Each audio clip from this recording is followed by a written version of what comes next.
Bonjour à toutes et bonjour à tous, bienvenue sur la chaîne Prof Rock.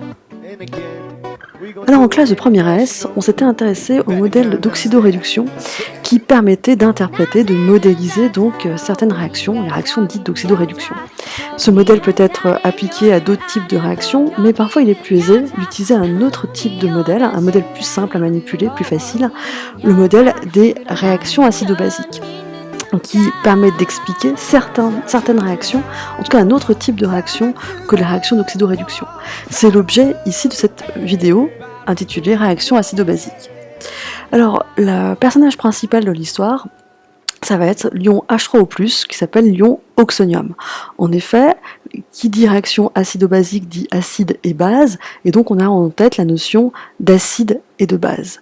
Eh bien, le lien entre, comment on détermine une solution si elle est acide ou basique, c'est bien sûr le pH.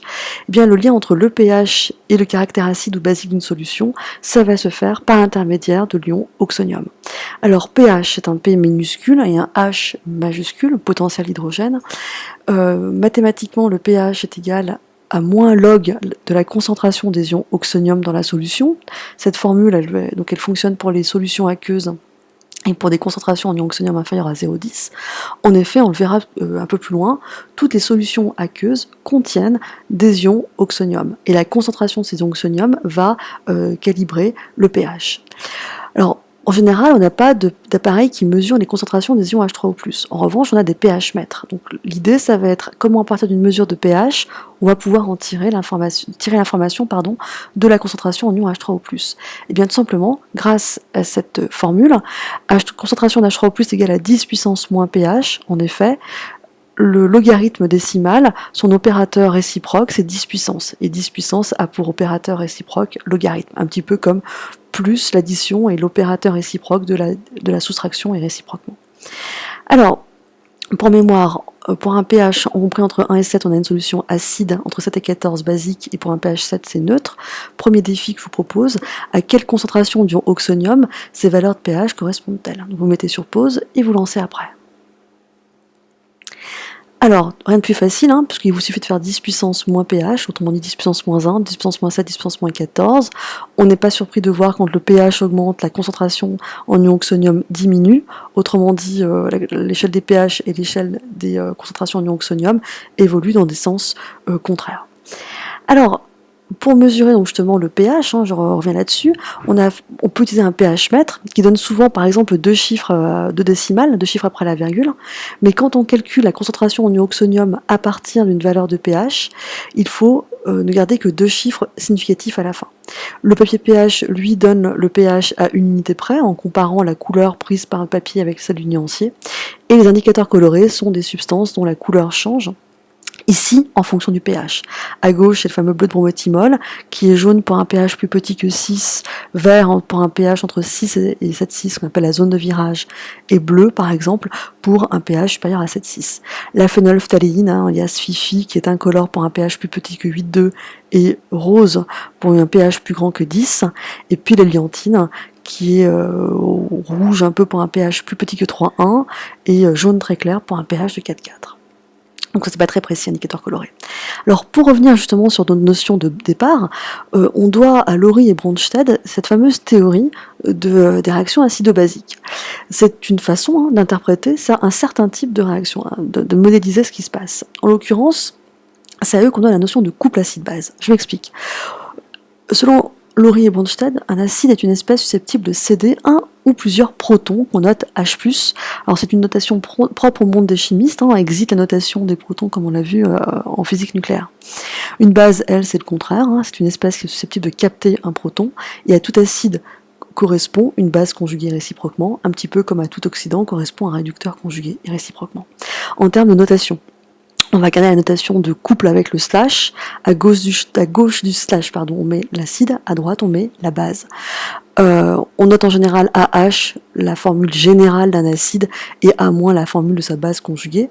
On retrouve bien l'idée ici qu'un acide perd un proton, H+, pour devenir A-, et une base peut gagner un proton, H+, pour devenir AH. Alors, qu'en est-il des demi-équations ? Donc ici, prenons le couple AH A- et un deuxième couple BH B-. Je pense que vous l'avez compris. Si un acide d'un couple perd un proton, ce proton va être gagné par la base d'un autre couple. C'est exactement le même principe avec le transfert d'un électron entre l'oxydant d'un couple et le réducteur d'un autre couple.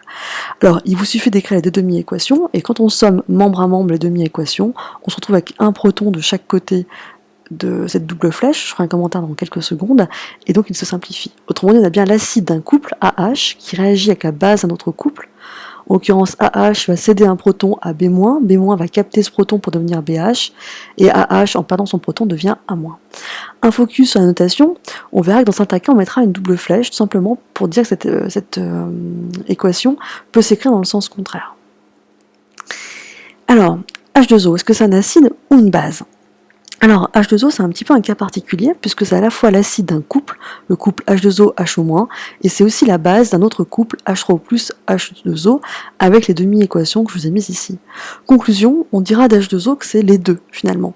On dira qu'H2O est une espèce amphotère c'est l'adjectif, soit encore que c'est un ampholite. Ampholite, c'est un nom commun. Alors, remarque, finalement, des molécules d'eau peuvent réagir avec elles-mêmes.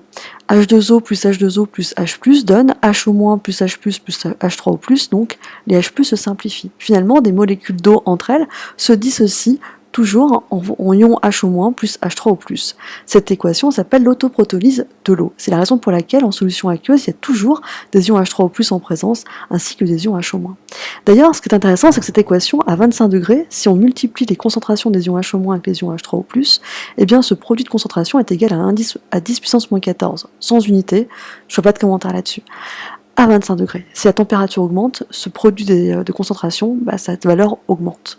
Eh bien, ce produit-là, on le note KE, et on l'appelle le produit ionique de l'eau. Cette valeur est propre à cette équation que vous voyez ici. D'ailleurs, cette constante-là, produit ionique, est propre à cette équation de l'autoprotolyse de l'eau. Une remarque sur les acides forts et les bases fortes. On met un acide, par exemple AH, en présence d'eau. L'eau ici étant la base conjuguée de H3O+. On écrit les demi-équations, AH réagit avec l'eau, selon l'équation suivante, les protos simplifient.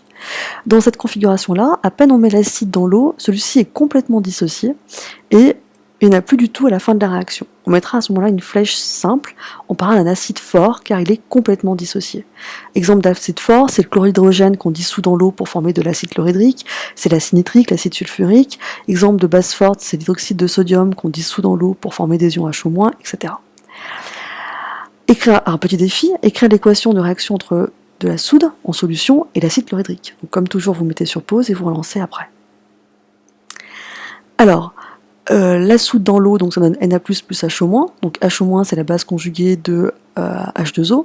L'acide chlorhydrique dans l'eau, c'est H3O+, acide conjugué de H2O. Donc H3O+, réagit avec HO- pour former donc de l'eau, une molécule d'eau entre guillemets conjuguée de H3O+, et puis H2O conjugué de HO-, d'où 2H2O. Une réaction ici avec une flèche simple, puisque il n'y a pas d'équilibre qui s'opère ici. Mais dans certains cas, les acides réagissent dans l'eau, mais à la fin de les réactions, il y a bien des ions A- et H3O+, comme pour le cas des acides forts, mais il existe encore une présence d'acide AH. On parlera alors d'une réaction équilibrée. L'acide est partiellement dissocié. Il reste encore de l'acide à la fin de la réaction. Dans ce cas-là, exemple l'acide éthanoïque, que vous connaissez dans le vinaigre, ou aussi l'ammoniac comme base faible. Alors, à cette équation, à ce moment-là, quand l'acide est partiellement dissocié, on associe une constante qu'on appelle la constante d'acidité, qui est définie par le rapport que vous avez ici, rapport de concentration. Il est usuel d'utiliser ce qu'on appelle le pKa, qui est égal à moins log de Ka. Vous avez bien compris que la lettre P correspond à moins log. Donc si jamais on vous donne le pKa d'un couple acide-base, eh bien pour trouver le Ka, il vous suffit de faire 10 puissance moins pKa. Donc ça, c'est une autre façon de noter les choses. Enfin, pour finir, pour les acides faibles et les bases faibles, on peut remarquer aussi qu'on peut les classer selon leur pKa.